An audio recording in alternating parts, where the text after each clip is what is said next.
दोस्तों नमस्कार, मैं संजय मग्गू और मौजूद हैं देश रोजाना के डिजिटल मीडिया प्लेटफॉर्म पर।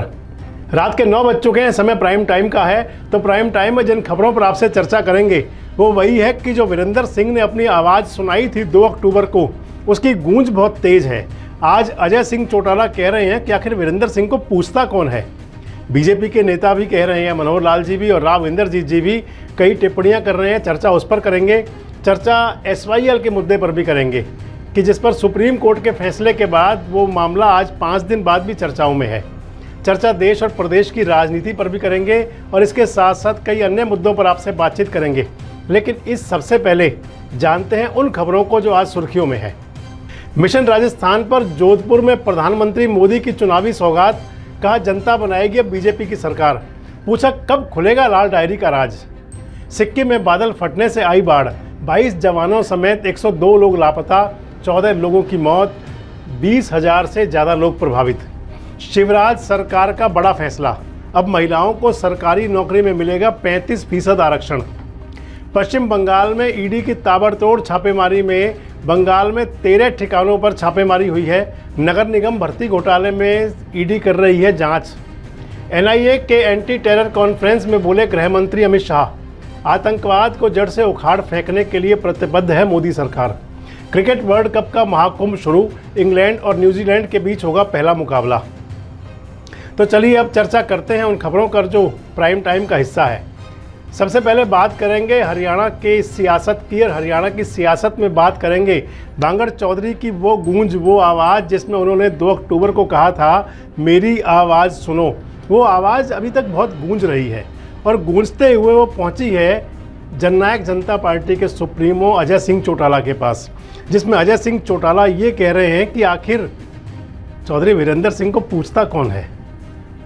बात यूँ थी कि वीरेंद्र सिंह जी ने कहा था कि अगर बीजेपी ने जननायक जनता पार्टी से गठबंधन नहीं तोड़ा तो फिर मेरी बीजेपी को ना है, मैं बीजेपी में नहीं रहूँगा। उस बात के बाद से जो उन्होंने बोला था वो बात कई जगह पहुँची।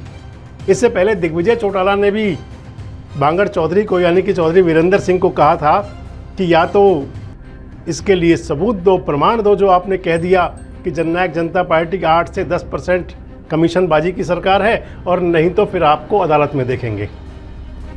अब जब सिरसा पहुंचे डॉक्टर अजय सिंह चौटाला, तो वहां सिरसा में उन्होंने कहा कि आखिर कह तो रहे हैं चौधरी वीरेंद्र सिंह, लेकिन चौधरी वीरेंद्र सिंह को पूछता कौन है। डॉक्टर अजय सिंह चौटाला कह रहे हैं कि जो जननायक जनता पार्टी और बीजेपी की जो गठबंधन की सरकार है, ये एक NDA गठबंधन का पार्ट है दोनों पार्टियां, यानी कि NDA के अंदर दोनों पार्टियां शामिल हैं, बीजेपी और JJP।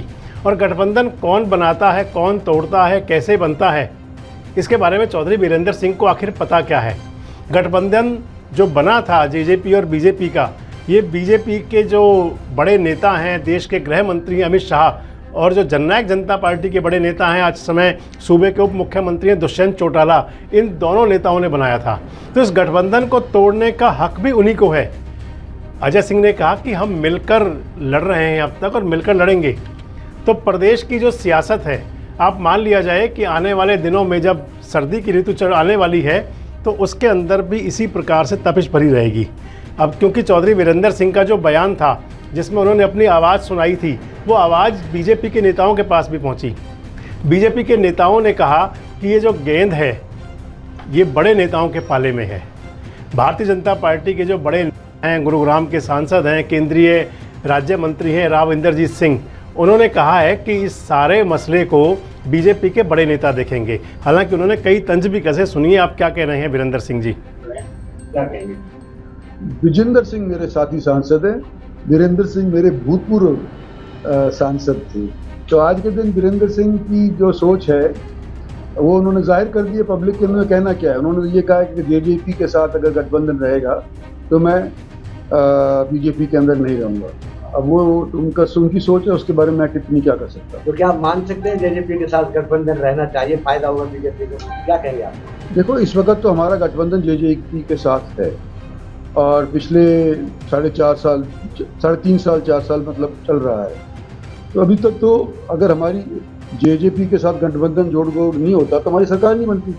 तो जो भी कुछ काम जैसे वैसे भी हुए हैं तो जेजेपी के सहयोग से ही हुए हैं ना, बाकी आगे रहेगा नहीं रहेगा वो तो ऊपर के नेतृत्व के हाथों के अंदर बात है। और इसके साथ साथ मुख्यमंत्री मनोहर लाल ने भी जो बयान दिया था चौधरी वीरेंद्र सिंह ने, उस पर तंज कसा है और मुख्यमंत्री ने ये कहा है कि जो इस प्रकार के बयान हैं ये राजनीतिक बयान है, इसके अंदर ज़्यादा गहराई तक जाने की ज़रूरत नहीं होती है। तो मैंने बताया कि आपको ये वो बात थी कि जो हरियाणा की सियासत में आगे तक जाएगी और जो आने वाले दिनों में जब सर्दी का मौसम आएगा उस मौसम के अंदर भी इस प्रकार के बयानों की गर्मी बनी रहेगी। और अब आपसे बात करते हैं एक उस मुद्दे की जो हरियाणा और पंजाब के अंदर कई दशकों से छाया हुआ है। मुद्दा है SYL नहर का, यानी कि सतलुज यमुना लिंक नहर का, जिस पर पिछले दिनों सुप्रीम कोर्ट ने पंजाब सरकार को नसीहत दी थी, पंजाब सरकार को सिखाया था कि हर मामले पर सियासत ना करें। तो देश के अंदर चाहे वो धर्म का मसला हो, जाति का मसला हो, गरीबी और अमीरी का मसला हो, इन सबको लेकर सियासत तो होती है, लेकिन हमारे देश में पानी को लेकर भी लंबे समय से सियासत होती है। भले ही प्रधानमंत्री अटल बिहारी वाजपेयी ने अपने प्रधानमंत्रित्व काल में नदियों के एकीकरण की बात की थी, लेकिन उसके बावजूद भी आज तक भी चाहे वो कावेरी विवाद हो साउथ के राज्यों का और चाहे हरियाणा और पंजाब के बीच सतलुज यमुना लिंक नहर यानी कि SYL नहर का विवाद जो दशकों से चला आ रहा है, उस पर कोई ठोस निर्णय नहीं हो पाया। अब इस विवाद पर पिछले दिनों सुप्रीम कोर्ट ने पंजाब सरकार को कड़ी फटकार लगाई थी। कहा था कि पंजाब सरकार इस मुद्दे पर सियासत ना करे, पंजाब सरकार कानून से ऊपर नहीं है, सुप्रीम कोर्ट ने ये कहा था। और ये कहा था कि वे सख्त आदेश देने के लिए हमें मजबूर ना करें। आपको बता दें कि सुप्रीम कोर्ट पंजाब सरकार के रवैये से नाराज़ है। सुप्रीम कोर्ट की तरफ से आदेश दिया गया है कि पंजाब सरकार से मामले में आगे बढ़े। सुप्रीम कोर्ट समाधान की तरफ बढ़ रही है तो पंजाब सरकार भी सकारात्मक रवैया दिखाए। वहीं इस मामले में होने वाली डेवलपमेंट के बारे में सुप्रीम कोर्ट ने रिपोर्ट देने के लिए भी कहा है। अब अगली सुनवाई जब होगी, यानी कि जो जनवरी 2024 में होनी है, उसके अंदर मान लिया जाए कि पंजाब सरकार को इसकी जो डेवलपमेंट यानी कि इसकी जो विकास रिपोर्ट है वो पेश करनी पड़ेगी। लगभग 3 दशक से विवाद चल रहा है। हरियाणा सरकार की तरफ से कहा गया है कि पंजाब सरकार नहीं चाहती कि इसका हल निकले। पिछली बार 2 बैठकें भी हुई, लेकिन बैठकों में कोई हल नहीं निकला। वहीं हरियाणा प्रदेश के मुख्यमंत्री मनोहर लाल खट्टर ने तो सुप्रीम कोर्ट का धन्यवाद भी किया जब सुप्रीम कोर्ट ने फैसला दिया था।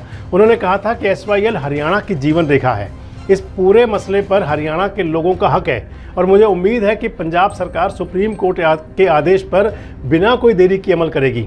हालांकि पंजाब के CM भगवंत मान ने कहा था कि इस बारे में हमारे पास किसी राज्य को देने के लिए अतिरिक्त पानी नहीं है, जितना पहले से जा रहा है वह जा ही रहा है।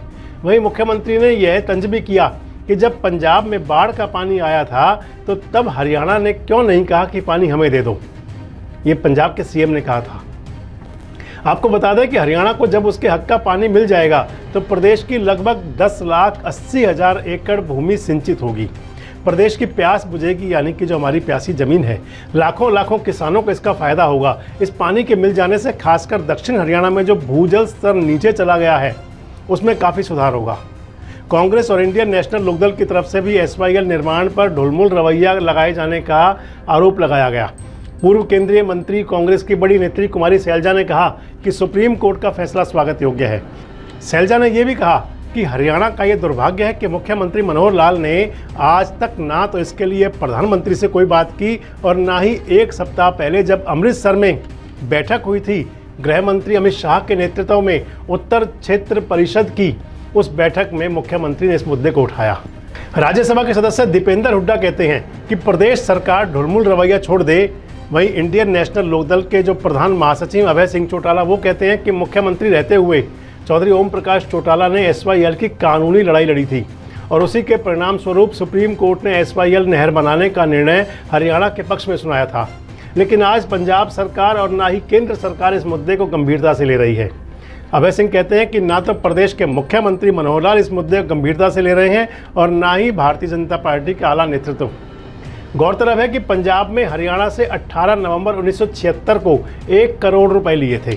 1977 को पंजाब में सील के निर्माण को मंजूरी दी गई थी। हालांकि बाद में पंजाब में SYL के निर्माण को लेकर आनाकानी शुरू कर दी।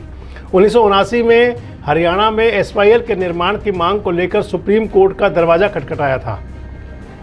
तो ये सुप्रीम कोर्ट के फैसले के बाद उम्मीद ऐसी जताई जा रही है कि शायद इसका कुछ निराकरण हो। तो ये तो बात थी हरियाणा की सियासत की, और दूसरी बात थी SYL नहर की, जो हरियाणा की सियासत का बड़ा हिस्सा है।